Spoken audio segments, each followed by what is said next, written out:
հարցեր քաղաքացիների կողմից, փողոցներ, տանիքներ, մի խոսքով բավականին աշխատանքի տեղ կար, ինչը կարծես ավականու օրակարգում է կար եւ մարզպետարանի օրակարգում է կար, որ հետագայում պետք է այդ աշխատանքները կատարվի, արդյոք մեկնարկ տրվել է եւ կատարվում է եւ ունենք ելի անելիքներ, որոնք նախատեսվել են։ Շնորհակալություն Մեղրի համայնքում 2024 եւ որ մեծ մասը 25 թվականին շարունակում են հիմնականում վերաբերելի է բազմաբնակարան շենքերի տանիքների վերանորոգման կան հատվածներ որտեղ փողոցների ասֆալտապատման մասին է վերաբերվում նաեւ վերջերս բացվեցին Շվանի ձորի մանկապարտեզը նաեւ Նռնաձոր համայնքում է կառուցվում մանկապարտեզ բայց ծրագրերի սուբվենցիոն ծրագրերի իմաստով բնականաբար Մեղրիում ավելի մեծ թվով չեն կարող իրականացվել աշխատանքներ, ուղղակիորեն կապված է համայնքի բնակչության թվի եւ ներուժի հետ կապված եւ այս իմաստով առաջին հորիզոնականում բնականաբար Կապան համայնքն է, Գորիսը, Սիսիանը եւ այդպես շարունակ, բայց Մեղրին եւս ծրագրեր է իրականացնում, մի քիչ ավելի թույլ ինտենսիվությամբ, քան խոշոր համայնքները, բայց իրականացվում են Միևնույն ժամանակ մենք հիմնականում մեր միջազգային գործընկերներին հորդորում ենք եւ ծրագրերը հիմնականում ուղղորդում ենք դեպի փոքր թույլ համայնքներ, որպեսզի իրականացնեն ծրագրերը այդ համայնքներում, բայց նաեւ պետական միջոցներով բնականաբար այնտեղ իրականացվում է հիմնական հյուսիս-հարավ հատվածը ճանապարհատվածը իրականացվում է Մեղրի համայնքում, որը նաեւ իր դրական տնտեսական ազդեցությունն է թողնում Մեղրի վրա, ինչպես նաեւ Նռնաձոր տանող ճանապարհը եւ այսպես էլի մի շարք ծրագրեր, որոնք որ վերաբերելի են կյանքի որակի լավացմանը նաև կարող եմ նշել Պարենի համաշխարհային ծրագրի կողմից գյուղատնտեսական ոլորտին հատկացված ծրագրերի մասով իրականացված ծրագրերի մասով մասնավորապես կաթիլային ռոռոկման համակարգերի անցկացման եւ այլն շնորհակալություն։ Շնորհակալություն, խնդրեմ պարոն Դանելյան։ Պարոն Ղուկասյան, վերջերս էլ մարզ այց եմ կատարել խնդիրներ կար բավականին, աշխատանք էլ կար արված, նենց չի որ չի արվում աշխատանք, բայց հիմնականում բնակիչների հետ հանդիպման ժամանակ երկու խնդիր կար, որ մարդիկ շատ ավելի այսպես հուզում էր եւ անհանգ առաջինը դա անվտանգային խնդիրներ բնականաբար հաշվի առնելով նոր ստեղծված անվտանգային միջավայրը եւ թշնամու կողմից բարբերաբար կրակոցները հրադադարի խախտումը մարդկանց բնականon կենսագործունեությունը պարզավոր խաթարված է եւ թշնամին ամեն կերպ այդ իրավիճակն է ստեղծում որպեսզի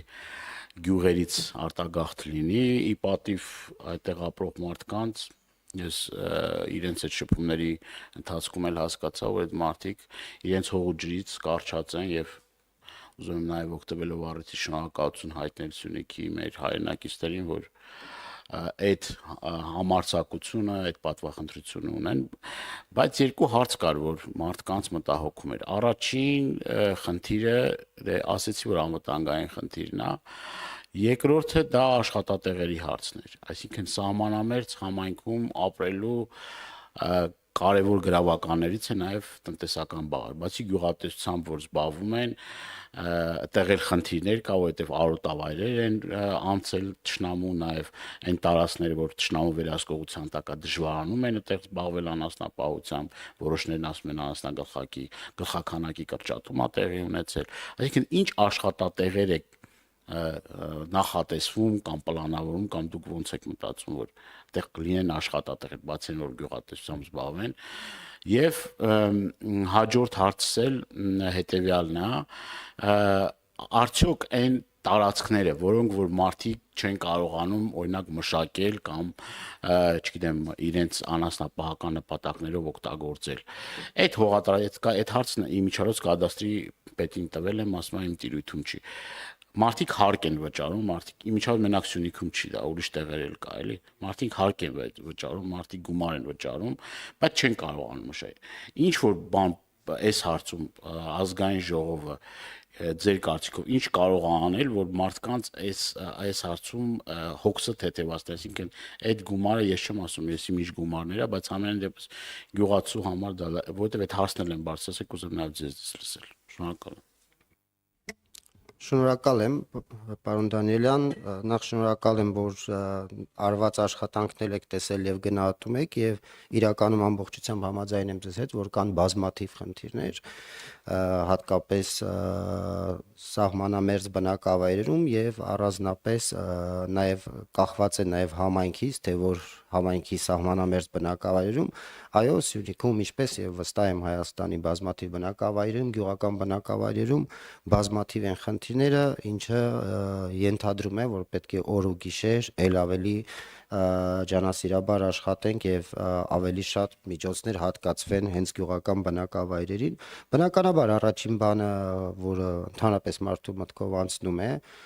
յուրաքանչյուր քայլից առաջ դա անվտանգային միջավայրի ապահովումն է, հատկապես Սյունիքում։ Առանց այս միջավայրի ապահովմանը մի քիչ դժվար է, հա, մարդու ուղեղը կենտրոնանում, եթե բնակվում է հենց սահմանի մոտ, բայց միևնույն ժամանակ տեսեք նույն Գորիսը իր մի քանի գյուղերով դանդաղ ուշքի է գալիս եւ զբոսաշրջության ոլորտը զարգանում է, հետեւաբար որքան շատ մենք աղաղակենք կրակոցի ձայների մասին, այնքան քիչ մարդ ցանկություն կունենա գնալ եւ դրանով մենք ինքներս վնասելու ենք հենց մեր համայնքներին եւ մեր տնտեսվարողներին։ Ես կարծում եմ, որ ճանապարհը մեկն է, պետքա ամեն օր աշխատենք, ենթակառուցվածքները զարգացնենք եւ հնարավորություն ստեղծենք, որպեսզի մարդիկ կարողանան գործունեություն ծավալել, դե իսկ անվտանգային իրավիճակի միակ լուծումը իհարկե խաղաղությունն է, որը որ հույս ունենք մոտ ապագայում տեղի կունենա եւ այս խնդիրը մեկընդմիշտ կլուծվի։ Աշխատատեղերի հետ կապված այստեղ ես չեմ կարծում, որ տարբերությունը իապես մեծ է սահմանամերձ եւ ոչ սահմանամերձ բնակավայրերի մասին խոսելիս, որովհետեւ գյուղական միջավայրը ենթադրում է, որ այդտեղ ավելի շատ պետք է մտածել զբաղվածության հարցի շուրջ, ոչ թե աշխատատեղերի, որովհետեւ ցանկացած ներդրում իրենից ենթադրում է բիզնես հաշվարկներ եւ սովորաբար գյուղական բնակավայրերում, հատկապես փոքր բնակավայրերում այդքան էլ մեծ սիրով չեն գնում այնտեղ մեծ ներդրումներ անել։ Հետևաբար զբաղվածությունն է, մեր պատկերացմամբ դա ժամանակակից տեխնոլոգիաների կիրառմամբ գյուղատնտեսական եւ անասնապահության զարգացում է, ինչն էլ հենց կառավարությունը ունի նման ծրագրեր, խելացի անասնաֆերմաների, ջերմոցային տնտեսությունների հետ կապված եւ նաեւ մեր գործընկերների հետ առաջ ենք տանում, այսինքն միտքը պետք է որ ավելի փոքր քառակուսու մետրից ստանալ առավել շատ արտադրանք։ Ինչ վերաբերվում է հողերի, ընդհանրապես հողատեսքերի հետ կապված, ես անձամբ վստահ եմ, որ նախ եւ առաջ պետք է մեր հողերի կարգերը եւս մեկ անգամ ստուգենք, որտեղ վերջին անգամ, եթե չեմ սխալվում, 70-ականներին է արված եւ այդ կատեգորիաները պետք է ստուգվին, շատ մեծ աշխատանք իրանից ենթադրում, բայց պետք է մի օր դա անենք, որպեսզի կարողանանք ճիշտ կառավարենք մեր հողային ֆոնդը։ Դա կարծում եմ առաջնայինն է։ Շնորհակալություն, եթե պատասխանեցիք։